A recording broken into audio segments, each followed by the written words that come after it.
Estamos en el domingo 16º del tiempo ordinario. Estamos en el ciclo B dedicado al Evangelio de San Marcos y vamos a meditar un pasaje interesante, una cosa curiosa. Me adelanto a lo que nos vamos a ver la semana que viene. Eh, la segunda parte de la lectura de este domingo, que la vamos a leer el domingo siguiente, no está tomada de Marcos, sino de Juan, pero ya lo veremos entonces.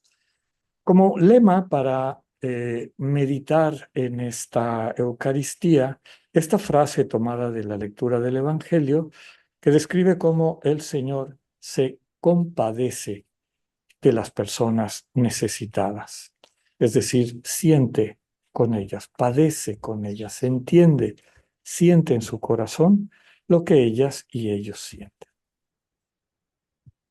A ver. La primera lectura que vamos a meditar está tomada del profeta Jeremías.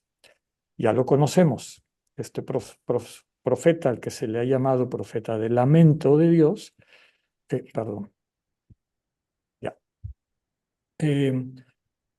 Lamento de Dios ante la testarudez del pueblo de Israel, que no hace caso a todas las invitaciones que Dios les hace a llegar a una vida plena. Jeremías en vida no pudo contemplar el fruto de sus esfuerzos. Tal vez fue el profeta que más sufrió por su fidelidad al mensaje de Dios.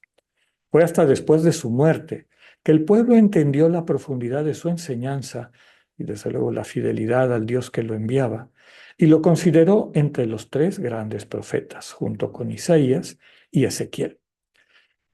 Jeremías profetiza antes y durante el destierro, denunciando los abusos que trajeron como consecuencia que Israel perdiera la independencia y el templo, es decir, el lugar del encuentro.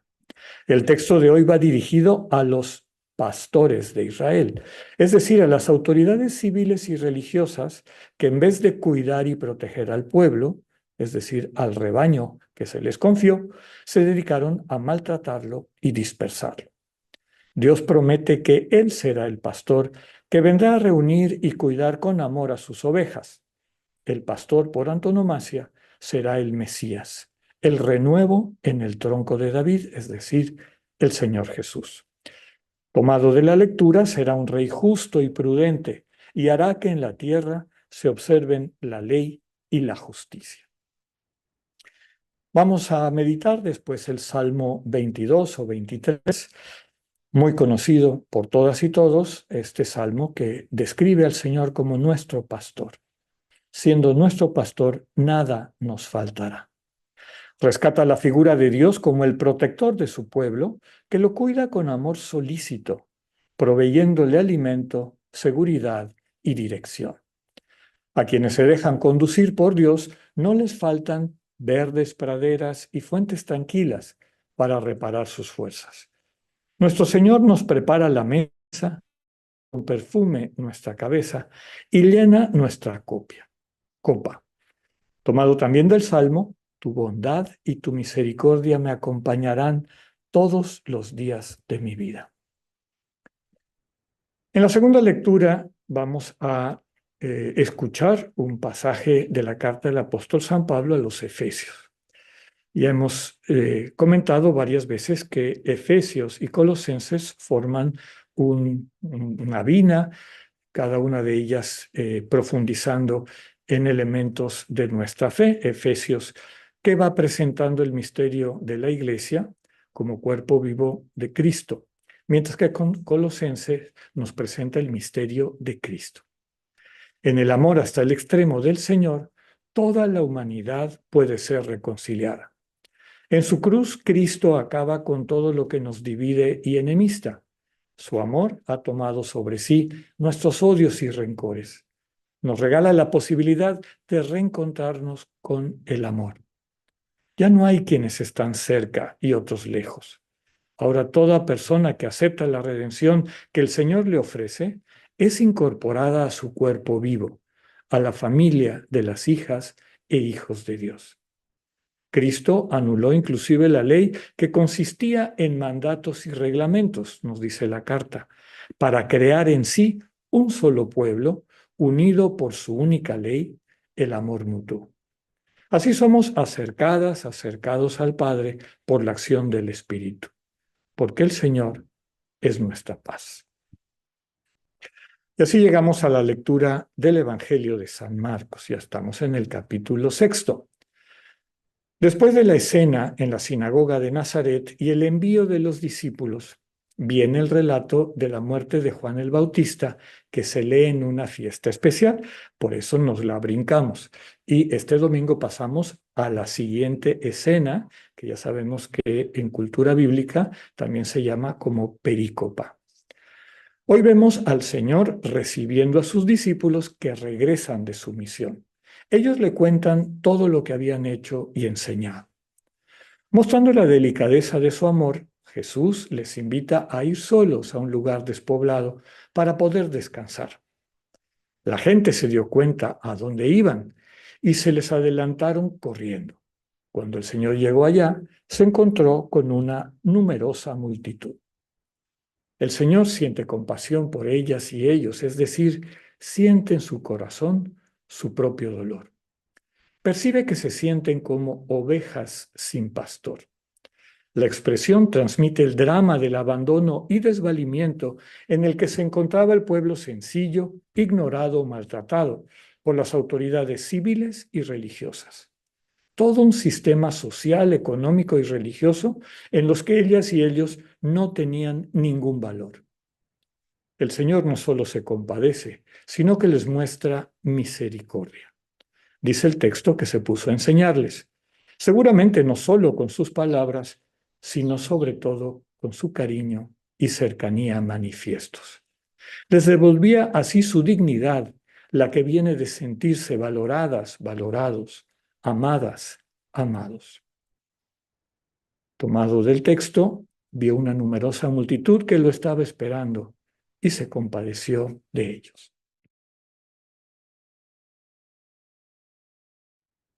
La vida de cada uno de nosotros, normalmente está guiada por lo que reconocemos y amamos como valores.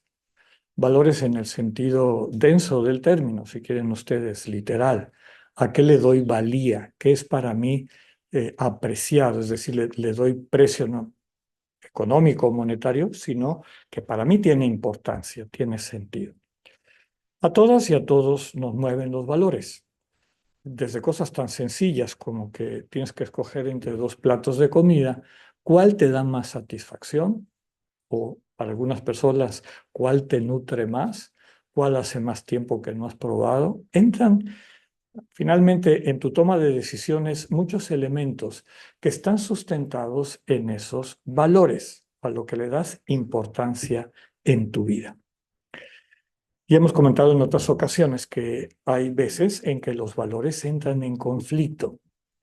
Podemos tener la convicción de que la verdad es lo más importante, lo fundamental, el ejemplo que suelo decirles, pero al mismo tiempo la misericordia, el tomar en cuenta a las personas desde su fragilidad y de qué manera podemos hacer su vida más plena desde el amor, en ocasiones nos puede llevar a estar en conflicto.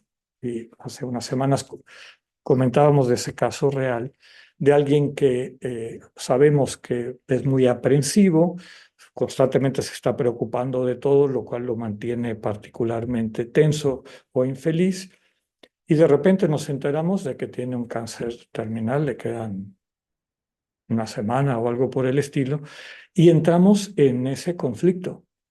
Se lo digo porque hay que usar la verdad, o es uno de mis valores, o trato de llevar la fiesta en paz y mantener a la gente calmada.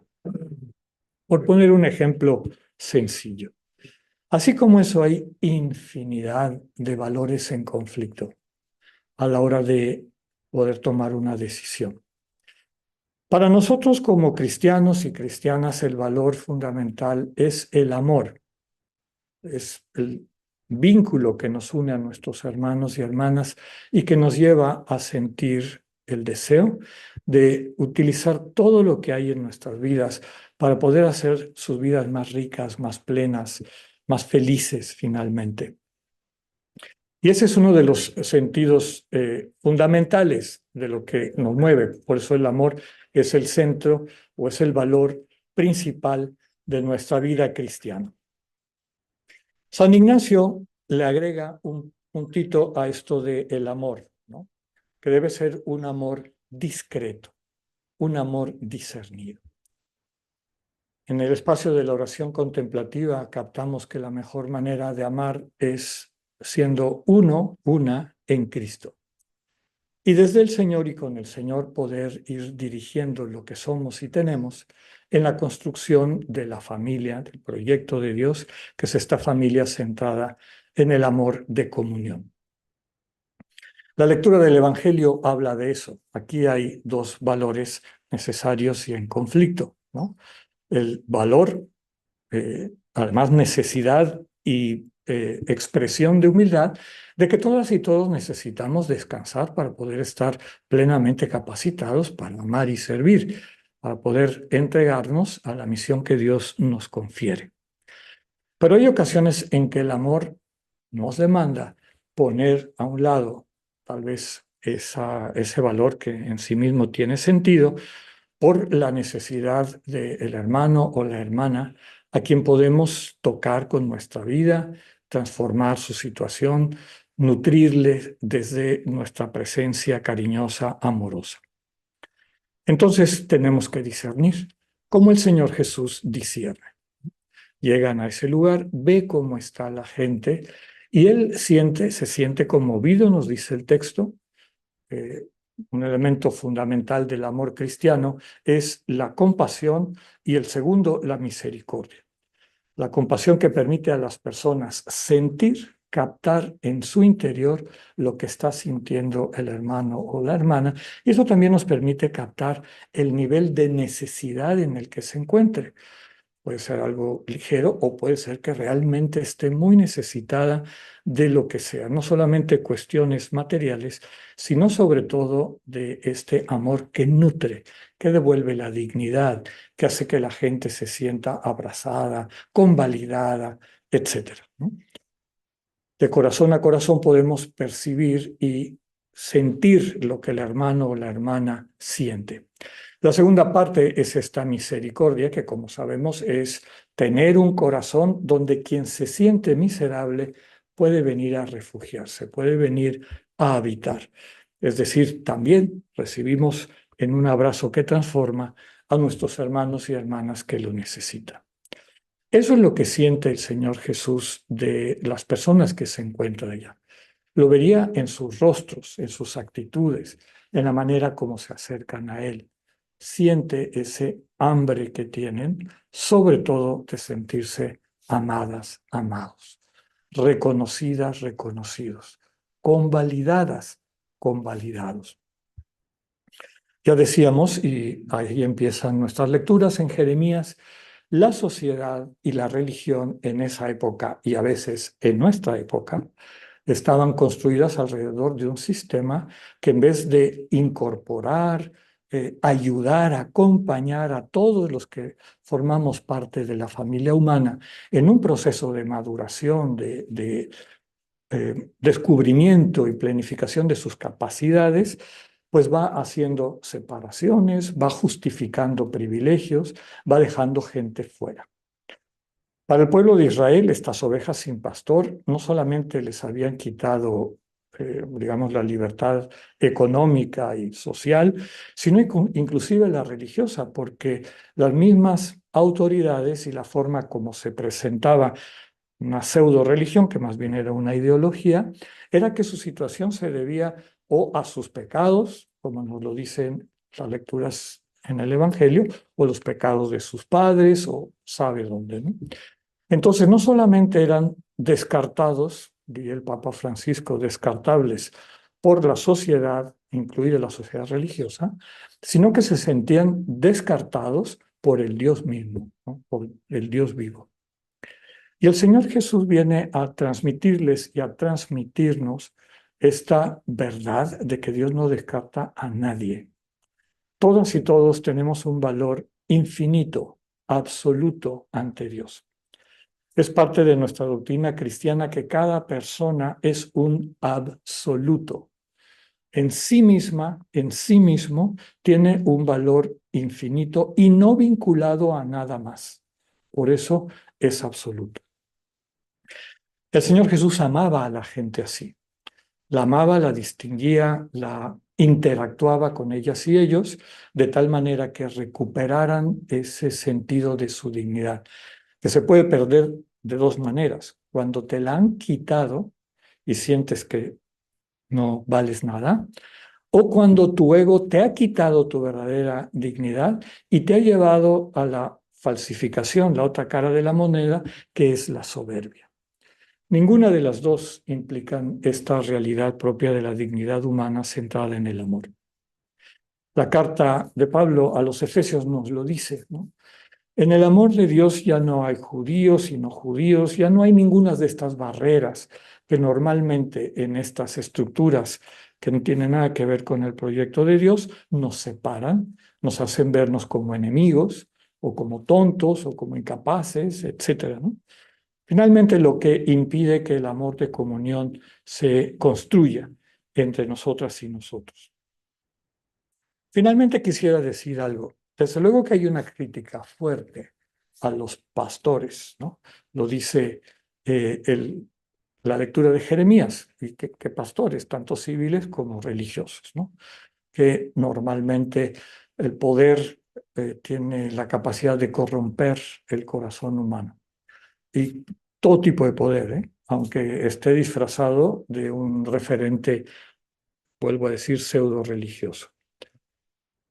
Dice el texto que estos pastores, en vez de cuidar a las ovejas a las que fueron enviados, se dedican a robarlas, a descuidarlas, etc. Normalmente cuando leemos estos textos, incluyendo el Evangelio, lo vemos como lejos de nosotros, ¿no? Y apuntamos el dedo a quienes, o porque se nombran a sí mismos o porque les han nombrado, se sienten pastores. Pero habría que terminar nuestra reflexión subrayando que pastores y pastoras somos todas y todos. Seguramente el Señor a ti, como a mí, como a todos los seres humanos, nos confía mutuamente, ¿no? Pone en tu corazón a personas que están cerca de ti. Pueden estar en tu familia, pueden estar en tu trabajo, pueden estar en tu entorno, inclusive personas que nunca más vas a volver a ver en tu vida. Pero este día o ese día se cruzaron en tu camino. Y tú tienes una responsabilidad, no a la manera del mundo, de deber, sino a la manera del reino, por amor, de nutrir, de cuidar, de hacerle sentir su dignidad a ese hermano o esa hermana. Si nosotros le damos la vuelta a esa misión que Dios nos ha dado, realmente el mundo empieza a vivir como ovejas sin pastor. Entonces no apuntemos el dedo a quienes a veces creemos que deben de realizar eso, lavándonos las manos de nuestra responsabilidad. Pidámosle al Señor la gracia de asumir con gusto, con cariño, con dedicación, con alegría, el poder ser pastores, pastoras, unos de otros. Que así sea.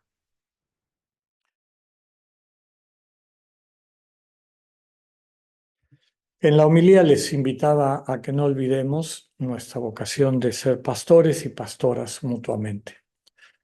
En esta semana meditemos en aquellas personas que el Señor nos confía.